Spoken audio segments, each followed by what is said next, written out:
Hello, ഓണക്കില്ല വരുന്നത് നമുക്കൊരു മാല ഉണ്ടാക്കി നോക്കിയാലോ. ട്രഡീഷണൽ ആയിട്ടുള്ള പാലക്ക മാലയാണിത്. ഈ മാലയ്ക്കൊരു പ്രത്യേകത ഉണ്ട്. ഭയങ്കര സിമ്പിളാണ്. ഒരു 5 മിനിറ്റ് പോലും വേണ്ട ഈ മാല ഉണ്ടാക്കിയെടുക്കാൻ. അതുപോലെ തന്നെ വളരെ കോസ്റ്റ് കുറവുള്ള ഒരു മാലയാണ് കേട്ടത്. ഇതിന് മെയിനായിട്ട് വേണ്ടത് ഗീർ ചെയിനാണ്, അതായത് ഇൻവിസിബിൾ ചെയിൻ. അതുപോലെ തന്നെ 3 ലോക്കറ്റ്. ഞാൻ ആദ്യമേ പറയാണ്, ഞാനതിൻ്റെ പ്രൊഫഷണൽ അല്ല. ഞാനും ഇതുപോലെ തന്നെ ഇങ്ങനെ ഉണ്ടാക്കി പഠിച്ചതാണ്. അപ്പോൾ നിങ്ങളെ കൂടി കാണിച്ചു തരാമെന്ന് വിചാരിച്ചു. അത്രയേ ഉള്ളൂ.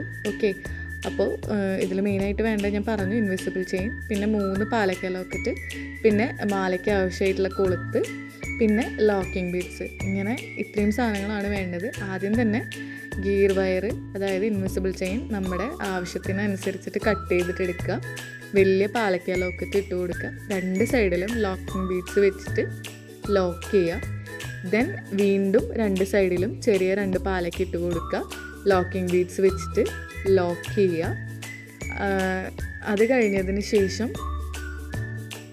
പ്ലക്കർ, ഞാനിവിടെ പ്ലക്കറാണ് യൂസ് ചെയ്തിരിക്കുന്നത്. നിങ്ങൾക്ക് പ്രസ് ചെയ്യാൻ പറ്റുന്ന എന്തെങ്കിലും ടൂൾ ഉണ്ടെന്നുണ്ടെങ്കിൽ അത് ഉപയോഗിച്ചാലും മതി. ഇനി അതല്ല, ഇത് വാങ്ങിക്കുകയാണെങ്കിലും അധികം കോസ്റ്റൊന്നും വരുന്നില്ല. അപ്പോൾ നിങ്ങൾക്ക് വാങ്ങിക്കണം എന്നുണ്ടെങ്കിൽ വാങ്ങിക്കുക, അല്ലെങ്കിൽ കത്രികയോ അങ്ങനെ എന്തെങ്കിലും വെച്ചിട്ട് ജസ്റ്റ് ഒന്ന് പ്രസ് ചെയ്ത് കൊടുത്താൽ മതി. അപ്പോൾ ഞാനത് സൂം ചെയ്ത് കാണിക്കുന്നുണ്ട്, ക്ലിയർ ആയെന്ന് വിചാരിക്കണം. ഇപ്പോൾ ഒരു പാലക്ക മാലയ്ക്കൊക്കെ അത്യാവശ്യം നല്ല റേറ്റ് വരുന്നുണ്ട്.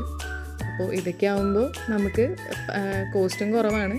പല കളറിലുള്ള ലോക്കറ്റ് കിട്ടുകയാണെന്നുണ്ടെങ്കിൽ നമുക്ക് എന്താ പറയുക, പല ടൈപ്പ് മാലകളാക്കിയിട്ട് ഇടാം. ഇപ്പോൾ പാലക്കയിൽ തന്നെ ബ്ലൂ ഉണ്ട്, ഗ്രീൻ ഉണ്ട്, റെഡ് ഉണ്ട്. അപ്പോൾ ഇതൊക്കെ നമുക്ക് ഉണ്ടാക്കി നോക്കാം. അതുപോലെ വേറെയും കുറേ ലോക്കറ്റ്സ് ഉണ്ട്. അപ്പോൾ അതൊക്കെ ഞാൻ ഇടാം. അടുത്ത വീഡിയോസിലായിട്ട് ഓരോരോ ലോക്കറ്റ്സും അതുപോലെ തന്നെ മോഡൽസൊക്കെ ഇടാം. അപ്പോൾ അതൊക്കെ നിങ്ങൾക്ക് ഉണ്ടാക്കി നോക്കാവുന്നതാണ്. ഓക്കെ, അപ്പോൾ ഇതിൽ ലാസ്റ്റത്തെ സ്റ്റെപ്പ് എന്ന് പറഞ്ഞു കഴിഞ്ഞിട്ടുണ്ടെങ്കിൽ നമ്മുടെ കൊളുത്ത് സെക്യൂർഡായിട്ട് ലോക്ക് ചെയ്യലാണ്. അപ്പോൾ അതും കൂടി കഴിഞ്ഞിട്ടുണ്ടെങ്കിൽ സിമ്പിളായിട്ടുള്ള നമ്മുടെ പാലക്കമാല കഴിഞ്ഞു. അതും ഞാനിവിടെ സൂം ചെയ്ത് കാണിക്കുന്നുണ്ട്. ആദ്യം നമ്മുടെ ലോക്കിംഗ് ബീഡ് ഇടുക. ദെൻ ഇൻവിസിബിൾ ചെയിനും ഈ നമ്മുടെ കൊളുത്തിൻ്റെ ചെയിനും കൂടിയായിട്ട് ലോക്ക് ചെയ്യുക. ഓക്കെ, അപ്പോൾ എല്ലാവരും ഉണ്ടാക്കി നോക്കുക. അപ്പോൾ വീഡിയോ ഇഷ്ടമായെങ്കിൽ എല്ലാവരും ചാനൽ സബ്സ്ക്രൈബ് ചെയ്യുക, വീഡിയോ ലൈക്ക് ചെയ്യുക. ഓക്കെ, എന്തെങ്കിലും ഡൗട്ട്സ് ഉണ്ടെന്നുണ്ടെങ്കിൽ കമൻറ്റ് ചെയ്താൽ മതി. Okay, thank you.